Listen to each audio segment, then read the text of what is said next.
Hi guys, once again welcome back to my channel. आज हम cot x के बारे में पढ़ेंगे। कॉर्टेक्स का ग्राफ, कॉर्टेक्स की डोमेन, कॉर्टेक्स की रेंज देखेंगे फ्रॉम क्लास 11 ट्रिग्नोमेट्रिक फंक्शन से। Without wasting time let's start our topic cot x. तो वही सबसे पहले ग्राफ ड्रॉ करने के लिए एक्स एक्सिस और वाई एक्सिस की पॉइंट्स हमें पता होने चाहिए, एक्स और वाई कोऑर्डिनेट, तो वही हम फाइंड कर लेते हैं।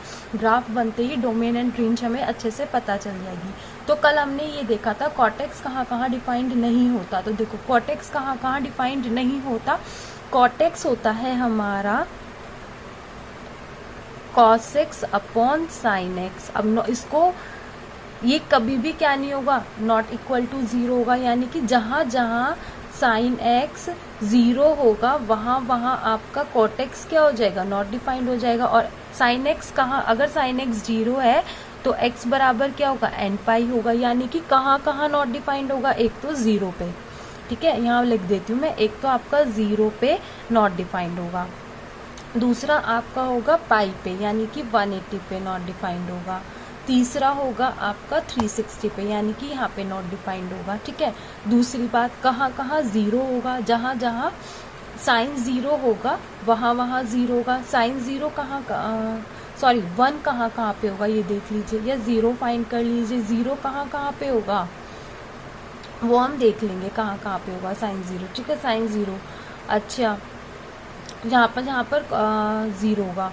तो अब हम पहले अब इसके पॉइंट्स निकाल लेते हैं। हम रखते हैं x बराबर, देखो कॉट 30 सबको पता है, कॉट 30 कितना होता है, √3 होता है कॉट 30। अगर कॉट 30 √3 है तो आपकी वैल्यू कितनी आएगी, 1.732 आएगी, यानी कि लगभग 1.7 आएगी, ठीक है। कॉट 60 सबको पता है, कॉट 60 क्या होता है, कॉट 60 होता है हमारा 1/√3। इट मीन्स ये 1/√3 का मतलब हम नीचे √3 नहीं छोड़ेंगे, तो √3 से ऊपर नीचे आप क्या करोगे, मल्टीप्लाई करोगे, तो कितना आएगा, √3/3 आएगा, यानी कि 1.732/3। और इसकी वैल्यू आपको पता है कितनी आती है भाई, 3 5 15 2 23 3 7 लगभग 5.77 आती है, तो हम 0.6 लेते हैं इसको, ठीक है।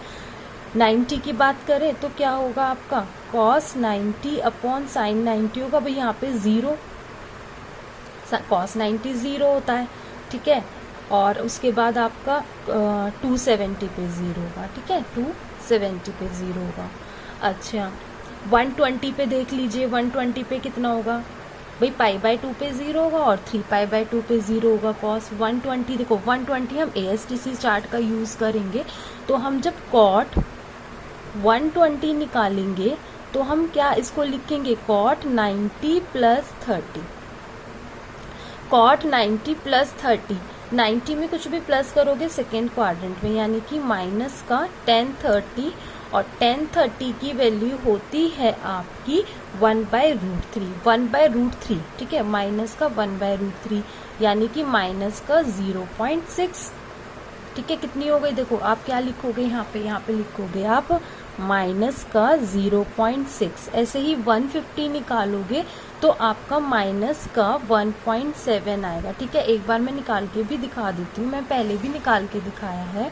हम लेंगे इसको cot 90 + 60, ठीक है, ASTC चार्ट होता है, माइनस का tan 60, और tan 60 की वैल्यू होती है √3 यानी कि माइनस का 1.7, ठीक है। 32 नहीं लिखेंगे आगे का। उसके बाद अगर आप tan 200 देखते हो, सॉरी आप cot 210 देखते हो, तो आप इसको लिखोगे cot 180 + 30, थर्ड क्वाड्रेंट में tan और cot पॉजिटिव होते हैं, ये आएगा cot 30 यानी कि √3 होता है 1.7, ठीक है।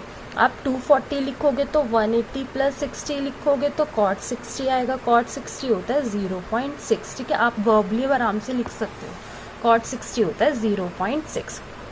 300 के लिए आप लिखोगे 270 + 30, cot 270 प्लस 30 आपका होता है, देखो वही वैल्यू चलेंगी जो इधर 0 के बाद चल रही थी ना, यही वैल्यू चलेंगी। देखो आप cot 180 प्लस 30 लिखोगे, वो होता है माइनस का 270 प्लस 30 लिखोगे ना 300 के लिए, तो π/2 वर्टिकल लाइन है, 3π/2 उस पर चेंज होता है, तो आपका आएगा 10 माइनस का 10 30, तो कितना आएगा आपका, यही वाली वैल्यूज दोबारा चलेंगी।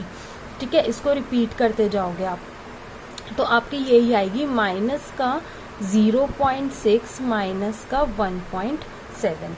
ठीक है, अब हम इसका ग्राफ ड्रॉ करते हैं। सबको पता है भैया पॉइंट्स के अकॉर्डिंग पॉइंट लगाएंगे, देखेंगे क्या होता है, और जहाँ जहाँ आपका नॉट डिफाइंड है वहाँ एक पैरेलल वाई एक्सिस के पैरेलल एक लाइन ड्रॉ कर देंगे, क्योंकि जहाँ जहाँ आपका 10 नॉट डिफाइंड होगा वहाँ आप एक लाइन पैरेलल ड्रॉ कर दोगे वाई एक्सिस के।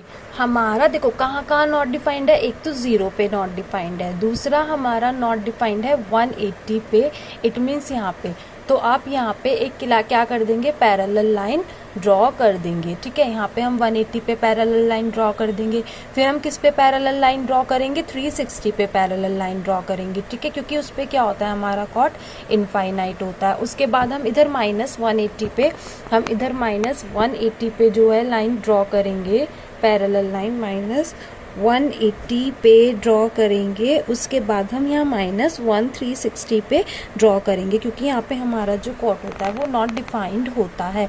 उसके बाद आप क्या करेंगे, आप वैल्यू जैसे हम ग्राफ ड्रॉ करते हैं ना, ऐसे हम ग्राफ ड्रॉ कर लेंगे। तो करना शुरू करते हैं। 10 30 पे आपका देखो कितना है, 1.7 है, तो 1.7 30 पे 1.7 है।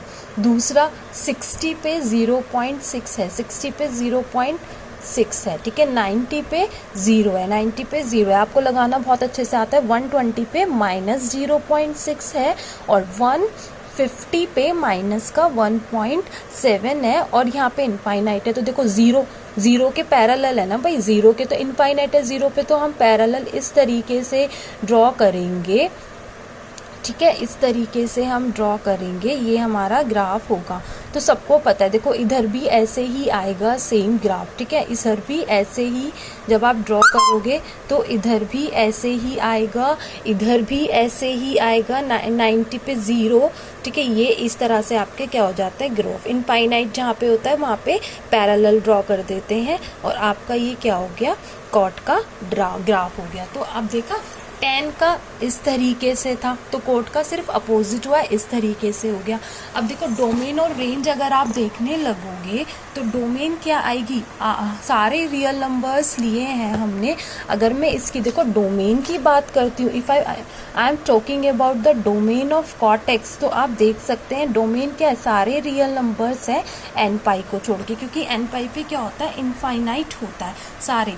और जो इसकी रेंज आ रही है वो -इनफाइनाइट टू इनफाइनाइट आ रही है, it means whole real numbers आ रही है। तो इससे आप क्या कर सकते हैं, पता कर सकते हैं domain and range of a function. अब हम अपनी नेक्स्ट वीडियो में sec x और cos x का ग्राफ डिस्कस करेंगे। Thanks for watching.